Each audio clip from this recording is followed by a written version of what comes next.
Video like जरूर कर लीजिए और ऐसे वीडियो लगातार फ्री में पाने के लिए चैनल को तुरंत सब्सक्राइब कर लीजिए और बेल आइकन को जरूर टैप कर लीजिए ताकि आगे भी सारे वीडियो आपको मिलते रहे। यूट्यूब में फॉलो करते हैं तो प्लीज ये वाला फ्री टेलीग्राम चैनल जरूर ज्वाइन कर लीजिएगा। सारे नोटिफिकेशन सारे अपडेट यहीं पे आते हैं, ध्यान रखिए। नमस्कार दोस्तों, स्वागत है आप सभी का एक बार फिर से टीचिंग एग्जाम प्रिपरेशन पे। जैसा कि आप सभी जानते हैं, हम लोग ऐसे प्रश्नों की एक सीरीज कर रहे हैं जो बार बार एग्जाम में आते हैं और अगर यदि आप उनको करके जाएंगे तो निश्चित तौर पे वो प्रश्न आपको देखने को मिलेंगे। साथ के साथ हम प्रश्नों का जो अभ्यास करा रहे हैं उसमें एक्सप्लेनेशन भी इतना बढ़िया कर रहे हैं ताकि एक क्वेश्चन के आधार पर आप कई क्वेश्चन या पूरे कॉन्सेप्ट को अगर आप 4 से 5 क्वेश्चन उस टॉपिक से हम कर लेंगे तो सारा का सारा कॉन्सेप्ट आपको समझने में सहायता मिलेगी।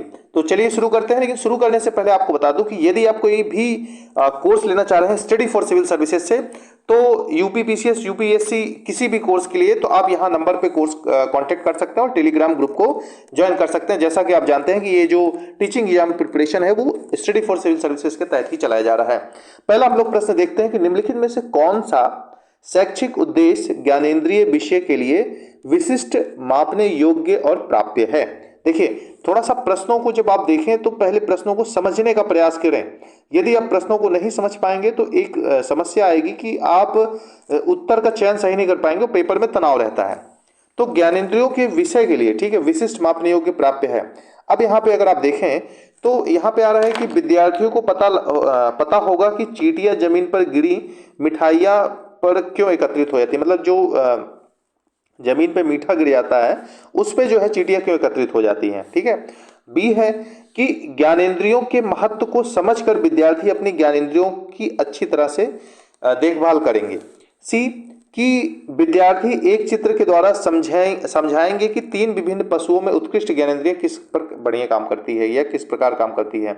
डी है कि भोजन जुगाड़ करने के लिए प्रयोग की जाने वाली ज्ञानेंद्रियों के आधार पर विद्यार्थी दिए गए पशुओं की सूची को वर्गीकृत करेगा। भाई, अब अगर यहाँ पे पहचानना ही है विशिष्ट ज्ञानेंद्रियों की विशिष्टता और विषय के बारे में, तो जाहिर सी बात है आप देखेंगे कि जानवरों पर एक्सपेरिमेंट आप कर रहे हैं, उनसे समझने कर रहे हैं।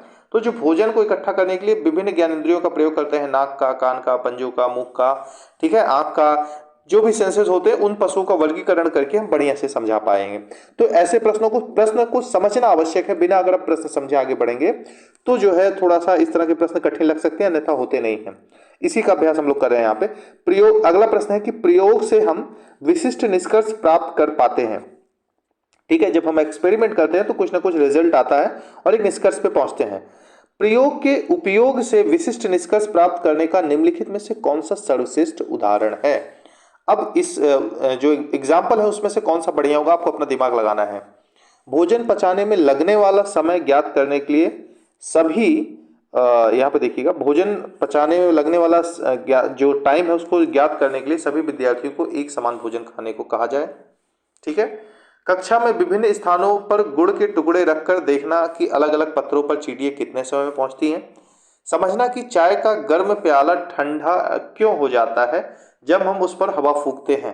पानी में एक भरी बोतल और एक खाली बोतल फेंक कर जांचना कि कौन सी बोतल ऊपर तैरती है। अब देखिए, इसमें जो तर्क संगत विकल्प है, आप देखेंगे कि जो पहला वाला है, भाई सबका डाइजेशन अलग होता है बच्चों का ना। कोई देख के भोजन बहुत जल्दी पच जाता है, किसी का नहीं पचता, तो ये तो सही होगा नहीं। आप कैसे प्रयोग करेंगे, निष्कर्ष पे पहुंचेंगे। एक सटीक वैज्ञानिक निष्कर्ष नहीं होगा। हालांकि इससे भी निष्कर्ष निकलेगा कि सब बच्चों का अलग अलग होता है, लेकिन सबसे बढ़िया विकल्प हमको चुनना रहता है। इसमें क्या है कि गुड़ के टुकड़े देखकर चींटियों को अलग अलग स्थान पर देखेंगे, कुछ स्थानों पर चींटियां आएंगी, नहीं आएंगी, लेकिन जो पूर्णतः एक निष्कर्ष बढ़िया निकलेगा प्रयोग के आधार पर, वो विज्ञान के आधार पर निकलेगा कि चाय का गर्म प्याला ठंडा क्यों हो जाता है, ठीक है, उस पर हवा फूंकते हैं। तो ये सार्वभौमिक निष्कर्ष निकलेगा। और ये वाला भी ठीक है कि पानी में एक भरी बोतल और एक खाली बोतल फेंक कर जांचना कि कौन सी बोतल ऊपर तैरती है, ठीक है। तो यहाँ पे अब ये जो खाली बोतल और भरी बोतल अगर नहीं भी फेंकेंगे, आप आराम से देखेंगे, कुछ बोतल के अलावा कोई अन्य तत्व लेंगे तो भी काम करेगा। लेकिन यहाँ पे जो सबसे बढ़िया उदाहरण विकल्प है वो आपका सी होगा। ऐसे प्रश्नों में देखिए, ऐसा क्या कोई भी एग्जाम होता है, जब प्रश्न आता है तो उसमें सबसे बड़ी बात यह होती है कि सबसे उत्तम विकल्प को हमको चुनना होता है, ठीक। तो यहाँ पे सी वाला होगा। ये थोड़ा सा इस चीज को ध्यान रखिएगा। और ऐसा नहीं कि क्वेश्चन रिपीट नहीं होता, रिपीट कई बार होते हैं, हो सकता है हुबहू क्वेश्चन आपको सीटेट में मिल जाए। अगला प्रश्न है कि ऋतुओं का विषय आरंभ करने के लिए शुरुआत के रूप में निम्नलिखित में से कौन सा कथन सबसे कम प्रासंगिक होगा, ठीक है। यानी कि आप बात करना चाह रहे हैं ऋतुओं के बारे में। विकल्प है कि विद्यार्थियों को सैर पर ले जाना और उनसे पूछना कि पौधों में आने वाली ऋतुओं, ठीक है, पौधों में आने वाली ऋतुओं में किस प्रकार से जो ऋतु आती है पौधों पर परिवर्तन दिखाती हैं अपना। विद्यार्थियों से पूछना कि भाई पिछले कुछ महीनों की तुलना में आजकल वे अधिक गर्म और ठंडे, ठीक है, महसूस करते हैं या नहीं, जो पहले मतलब जो चेंज हुआ है मौसम में उसके हिसाब से उनसे पूछना। सी वाला है कि विद्यार्थियों को ग्रीष्मकालीन छुट्टियों के दौरान, ठीक है, उनके द्वारा की गई गतिविधियों और उन्हें केवल कारणों को सूचीबद्ध करना कि क्या क्या उन्होंने किया। डी वाला है कि विद्यार्थियों को एक टोपी, बरसाती और एक स्वेटर दिखाकर पूछना कि इनमें से इसका क्या प्रयोग है, या फिर पूछना।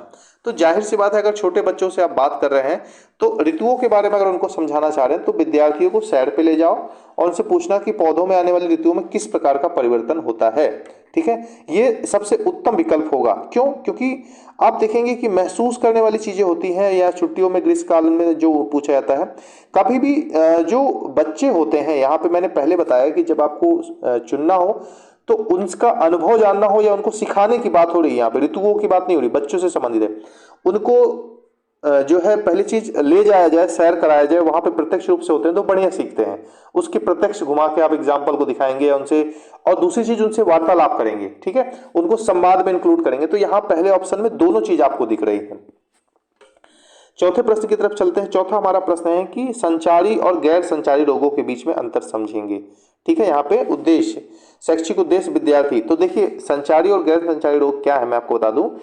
इसको हम communicable and non communicable diseases भी बोलते हैं।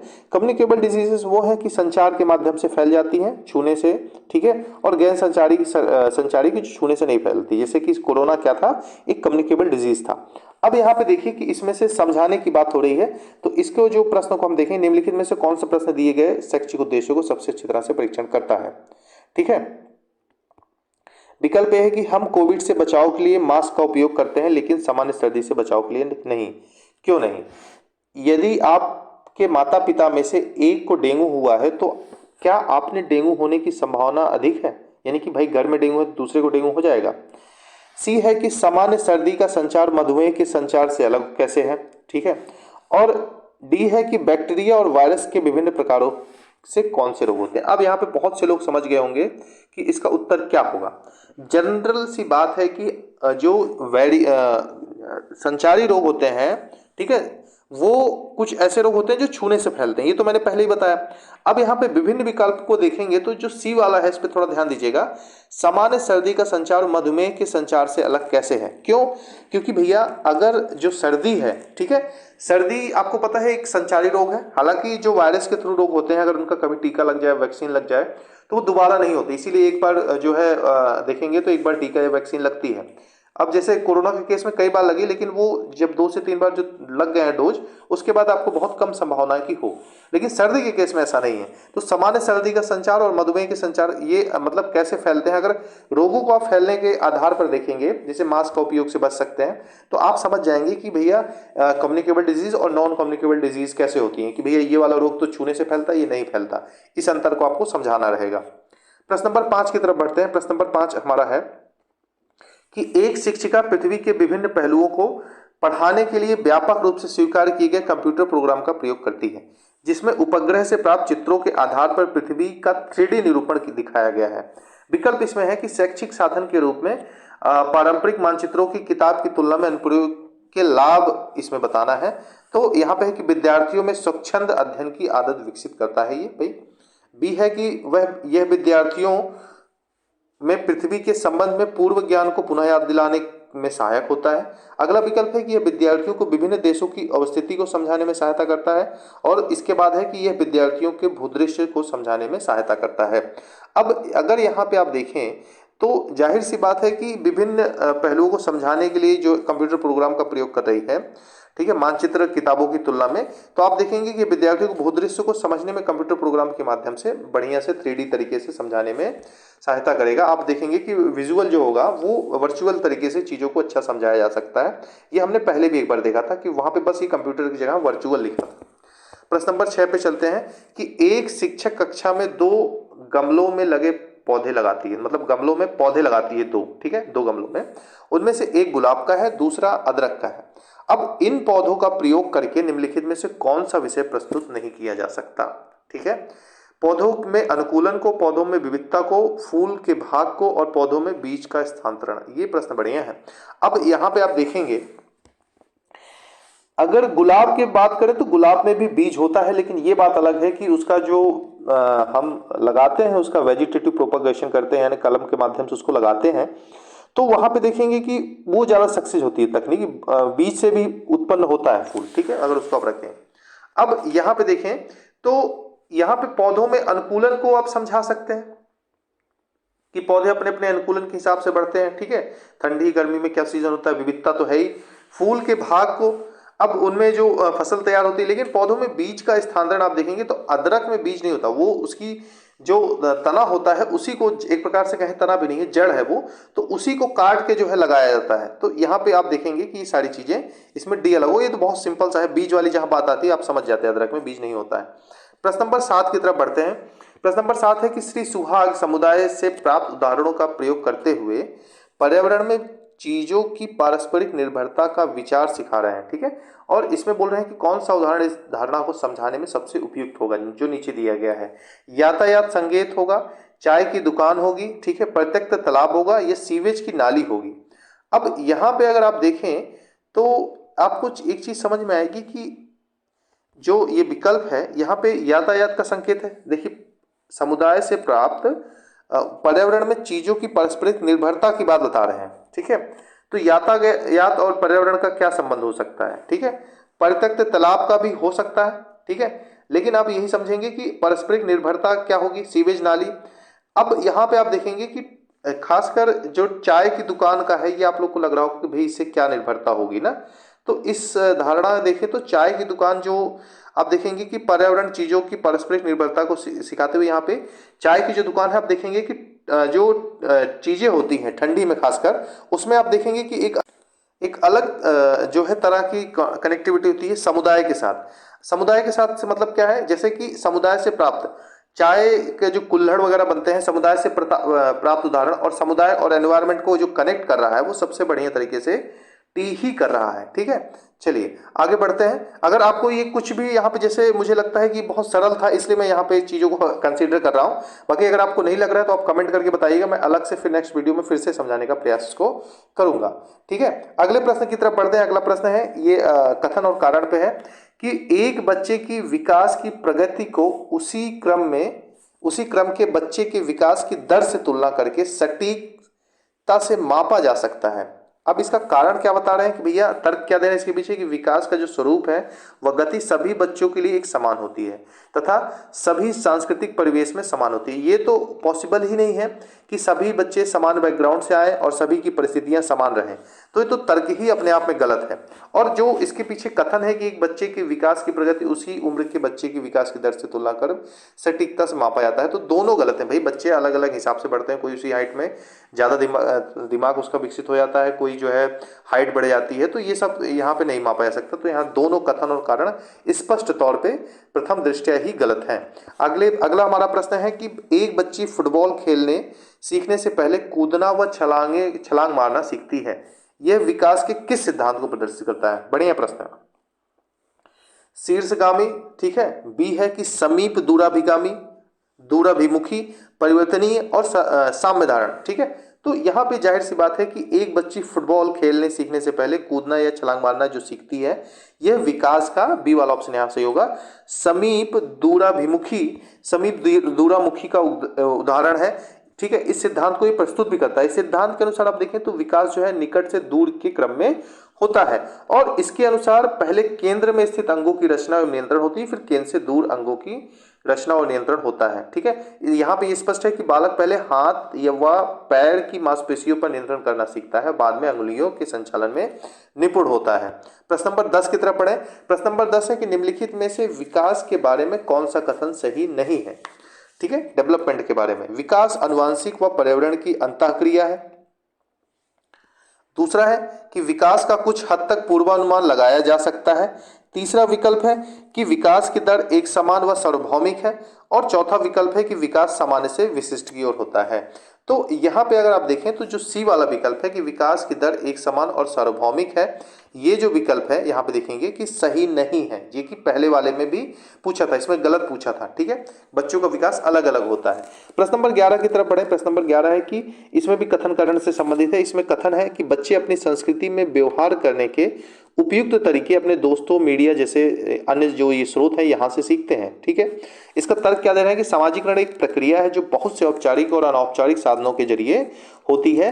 तो यहाँ पे आप देखेंगे कि ये जो 11 वाला प्रश्न है, इसका कथन जो सही है और कथन का जो एक्सप्लेनेशन है वो भी सही हो रहा है, क्योंकि समाज से ही सीखता है, तो इसका ए वाला विकल्प सही होगा। प्रश्न नंबर 12 की तरफ बढ़ते हैं कि मूर्त संक्रियात्मक अवस्था के बच्चों के लिए एक शिक्षिका को, अब यहाँ पे समझिएगा कि जो मूर्त संक्रियात्मक अवस्था की बात हो रही है, कॉन्क्रीट ऑपरेशनल स्थिति की, जीन पियाजे का है ये सिद्धांत, और इन्होंने जो सिद्धांत बताया है 4 बताए, उन्हीं में से एक है मूर्त संक्रियात्मक। हमने पहले प्रश्न कराया है, लेकिन इस तरह का ये अपने आप में अलग प्रश्न है। इसका उत्तर आप लोग बताने का प्रयास कीजिएगा। मैं अब पढ़ रहा हूँ। अमूर्त संरचनाओं से सरोकार करने के लिए खूब अभ्यास करवाना चाहिए, ठीक है। वस्तुओं के विचार को जटिलता से वर्गीकृत करने का मौका मुहैया कराना चाहिए। ऐसी वस्तुएं देनी चाहिए जो उच्च स्तरीय मूर्त सोच पर आधारित हो, और ऐसी समस्याएं देनी चाहिए जो तर्कपूर्ण वैज्ञानिक समझ की आवश्यकता हो। देखिए बच्चे हैं, ठीक है, और मूर्त संक्रियात्मक है। यहाँ पे बच्चा जो है मूर्त संक्रिय जो चीजें देखा है उसके बारे में समझ के अपना नॉलेज देने में सक्षम हो जाता है। तो यहाँ पे आप देखेंगे कि वस्तुओं और विचारों को जटिल से वर्गीकृत करने का मौका मुहैया कराना चाहिए, क्योंकि बच्चे चीजों को समझने लगे हैं। तो बी सही होगा। यहाँ पे बहुत सरल है। अगर आप जीन पियाजे का लेक्चर देखेंगे, लगभग 20-22 मिनट का है, तो आपका सारा कॉन्सेप्ट वहां पे क्लियर हो जाएगा, जो कि चैनल पे अपलोडेड है।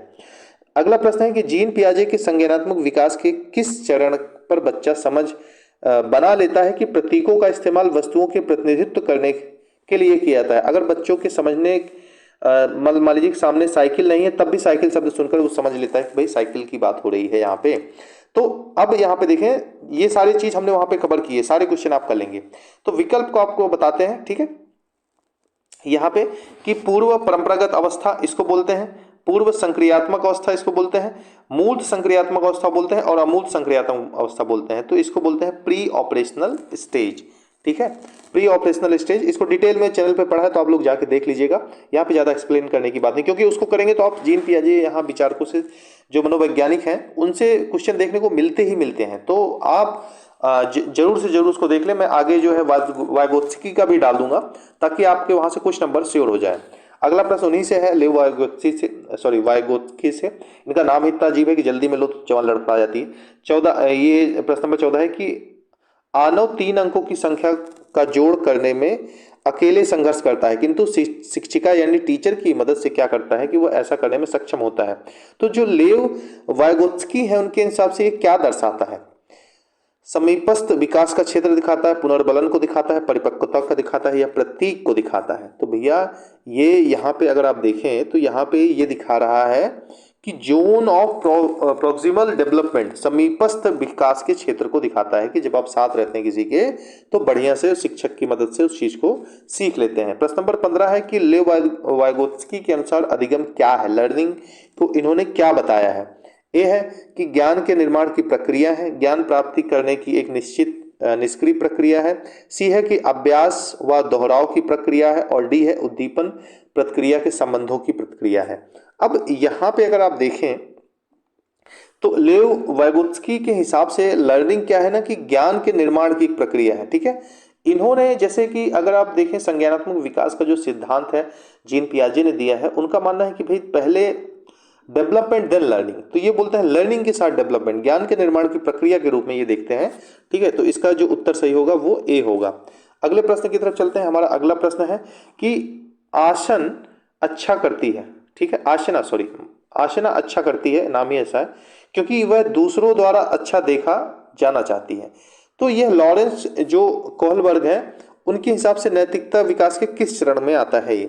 तो पूर्व पारंपरिक, उत्तर पारंपरिक और अमूर्त संक्रियात्मक। देखिए अमूर्त फॉर्मल ऑपरेशनल तो ये इनका सिद्धांत ही नहीं है, लेकिन मैं आपको बता दूं कि इसमें जो सही उत्तर होगा पारंपरिक होगा, ठीक है। इसको भी हम लोग थोड़ा सा विचारकों को, मनोवैज्ञानिकों को हम लोग एक बार कोशिश करेंगे कि आपको 2 से 3 दिन में सारी वीडियो अवेलेबल करा दें।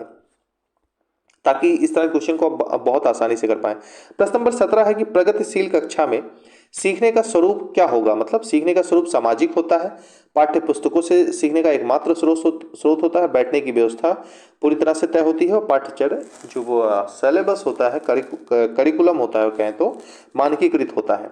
तो यहाँ पे अगर आप देखें तो ये है कि भैया सीखने का स्वरूप सामाजिक ही होगा, क्योंकि प्रोग्रेसिव क्लास है ना, पुस्तकों मात्र पे तो नहीं हो सकती, ठीक है, बैठने की व्यवस्था और करिकुलम भी ठीक है, लेकिन जो मेन चीज है लर्निंग का वो इंपॉर्टेंट होती है और वो हमेशा सामाजिक होता है, ठीक है, सभी को साथ में लेके चला जाता है, सभी के प्रति सद्भावना का विकास भी होता है बच्चों में। अब क्वेश्चन नंबर 18 है कि राष्ट्रीय शिक्षा नीति 2020 किस चीज पे फोकस देती है। लचीला बहुस्तरीय गति आधारित अधिगम, ठीक है, बच्चों के केवल संज्ञानात्मक विकास से संबंधित है, राष्ट्रीय पाठ्यक्रम के मानकीकृत से संबंधित है, बच्चों के स्मरण कौशल को मापने से संबंधित है। तो यदि आपने इसको पढ़ा है तुरंत बता देंगे, क्योंकि हमने यहाँ पे कई बार इसको किया है कि मल्टी लेवल एक्टिविटी और लर्निंग पे जो है यहाँ पे फोकस किया गया है, तो इसका उत्तर ए होगा, ठीक है। इसको आपको पढ़ना पड़ेगा पूरा, जो नेशनल एजुकेशन पॉलिसी 2020 को, ठीक है, इस पे वीडियो मिल जाएगा आपको, जल्दी ही मिलेगा। इन सारी चीजों पे हम लोग काम करें जहां से प्रश्न आते ही आते हैं, बस आपका सपोर्ट हमें चाहिए, ठीक है। क्वेश्चन नंबर 19 है कि निम्नलिखित में से कौन सी विशेषताएं हार्वर्ड गार्डनर द्वारा प्रतिपादित अंतर्वैयक्तिक बुद्धि का आलेख करती है। विकल्प आपके सामने है। विकल्प है कि मौखिक व लिखित भाषा के प्रति संवेदनशीलता, ठीक है, ध्वनि व ताल के प्रति संवेदनशीलता, सी है कि दूसरों के विचारों व इच्छाओं को समझने की क्षमता, और डी वाला विकल्प है कि खुद को समझने की क्षमता। तो यहाँ पे अगर आप देखें थोड़ा ध्यान से, तो इसमें आप देखेंगे कि दूसरों के विचारों व इच्छाओं को समझने की क्षमता की बात यहाँ पे करती है हार्वर्ड गार्डनर द्वारा अंतर्वैयक्तिक बुद्धि का, इंटेलेक्चुअल जो पर्सनल इंटरपर्सनल इंटेलिजेंस है उसके रूप में ये इनको वर्णित करते हैं। प्रश्न नंबर 20 की अगर हम चलें तो यहाँ पे खाली स्थान दिया है, उसके बाद है कि वाइगोत्स्की के संरचनावाद में किसकी भूमिका बहुत ज्यादा अहम हो जाती है। क्या भाषा है, क्या परिकल्पना है, स्कीमा का विकास है, या इनाम व सजा है।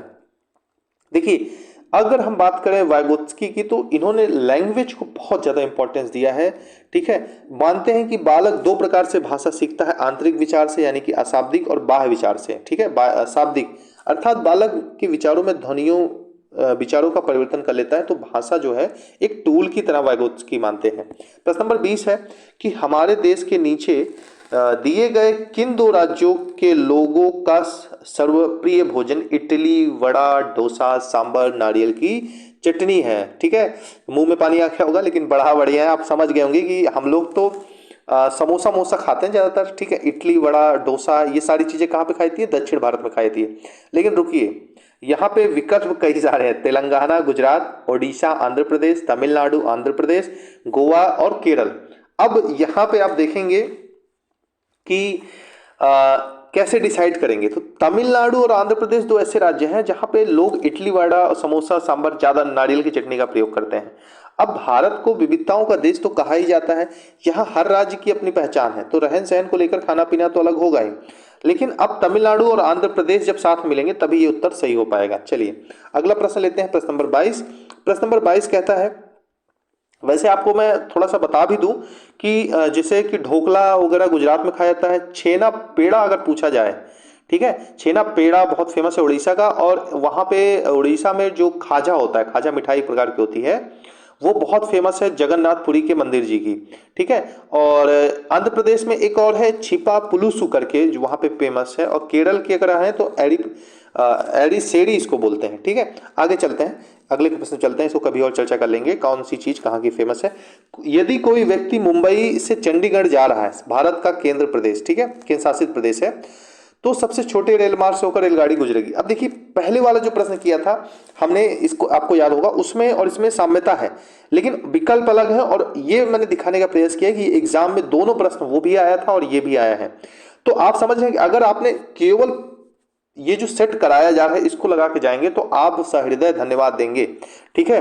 भीड़ में मत जाइए, बहुत सी भीड़ है, लेकिन बात होती है कि ठीक है अच्छा पढ़ाते हैं, मैं खुद जानता हूं बहुत अच्छा पढ़ाने वाले हैं, लेकिन बात यह है कि जो वैज्ञानिक तरीके से थोड़ा सा रिसर्च हो उस पर काम करना चाहिए, और जहां आपको अच्छा लगे वहां पे भी पढ़ना चाहिए, समझ में आना चाहिए और काम का होना चाहिए, बस कुल मिला के बात ये। विकल्प है हरियाणा, राजस्थान, पंजाब और गुजरात। तो जाहिर सी बात है, अगर यहाँ पे अगर आप रेलगाड़ी से जा रहे हैं महाराष्ट्र से चंडीगढ़, सॉरी वो पटना से चंडीगढ़ वाला प्रश्न था, हाँ क्वेश्चन सेम है, वो बाय रोड था। तो आप देखेंगे कि इसमें अगर आप जा रहे हैं, ठीक है, तो यहाँ पे आप उसमें भी जैसे आप जाएंगे महाराष्ट्र से, तो महाराष्ट्र से चंडीगढ़ जाने के लिए आपको क्या करना होगा, छोटा रेल मार्ग से तात्पर्य है कि घूम के जाएंगे, तो फिर पूरे पूरे राज्यों में आप घूम के जाइए, कोई दिक्कत नहीं है ना। तो इसके लिए आप गुजरात जाने के लिए क्या करेंगे कि महाराष्ट्र के लिए तो गुजरात, राजस्थान, हरियाणा से होकर आपको गुजरना पड़ेगा, ठीक है। गुजरात, महाराष्ट्र से आप गुजरात जाएंगे, गुजरात के बाद आपको जो है कहाँ से मिलेगा, राजस्थान मिलेगा, हरियाणा होगा, तब जाके आप चंडीगढ़ जाएंगे। तो यहाँ पे आप देख रहे हैं कि पंजाब जो है, पंजाब नहीं आएगा, इसमें बी जो है सही होगा। प्रश्न नंबर 23 है कि निम्नलिखित में से 2 जानवरों के समूहों को चुनिए जिनके आगे के दांत जीवन पर्यंत वृद्धि करते रहते हैं, अतः वे अपने दांतों को बहुत लंबा न होने देने के लिए वस्तुओं को कुतरते और काटते रहते हैं। बहुत बढ़िया प्रश्न है।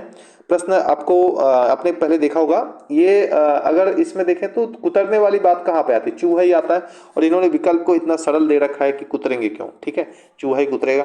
चलिए, इसमें बहुत कठिनाई नहीं थी। प्रश्न नंबर 24 की तरफ आते हैं कि कन्नौज एक जिला है जो समस्त भारत के इत्र के लिए प्रसिद्ध है, ठीक है। तो इत्र के लिए कन्नौज फेमस है, तो आपको पता है। यह जिला किस राज्य का भाग है, हरियाणा का है, उत्तराखंड का है, बिहार का है, अथवा उत्तर प्रदेश का है। तो अगर आप देखें तो फूलों को एकत्र करके जो इत्र बनाया जाता है, और यहाँ पे आप देखेंगे कि ये कन्नौज जिला बहुत फेमस है, और यहाँ पे इसका एक विशेष जो क्वालिटी इसमें पाई जाती है, और ये उत्तर प्रदेश में, बहुत से लोग जानते होंगे, इसमें कोई बड़ी बात नहीं है। अगला प्रश्न लेते हैं, आज का अंतिम प्रश्न, कि रेत के टीले कहाँ पाए जाते हैं। अफगानिस्तान विकल्प है, अफगानिस्तान इंग्लैंड में, बी है उज्बेकिस्तान बांग्लादेश में, सी है कि बर्लिन राजस्थान में, और डी है कि अबू धाबी अफगानिस्तान में। तो भाई इसका सही विकल्प आप बता सकते हैं, रेत के टीले रेगिस्तान में पाए जाएंगे। रेगिस्तान आप कहाँ देंगे, देखिए बर्लिन और राजस्थान, ये इनका कॉम्बिनेशन जो है, बर्लिन आप जर्मनी चले जाते हैं, राजस्थान, ये कॉम्बिनेशन देने का तात्पर्य है कि राजस्थान देंगे तो इसमें आप जाएंगे कि जोधपुर, और उधर आपको जो पश्चिमी राजस्थान है वहां पे आपको रेत के टीले मिल सकते हैं। लेकिन उज्बेकिस्तान और बांग्लादेश दे दिया, अफगानिस्तान दे दिया, इंग्लैंड दे दिया, इंग्लैंड में तो मिलेगा नहीं। तो अबू धाबी तो मिलेगा, अफगानिस्तान में भी मिलेगा, ठीक है। तो इसका जो विकल्प सही होगा डी होगा। तो आज के लिए इतना ही, मिलते हैं अगली वीडियो में। Thank you very much.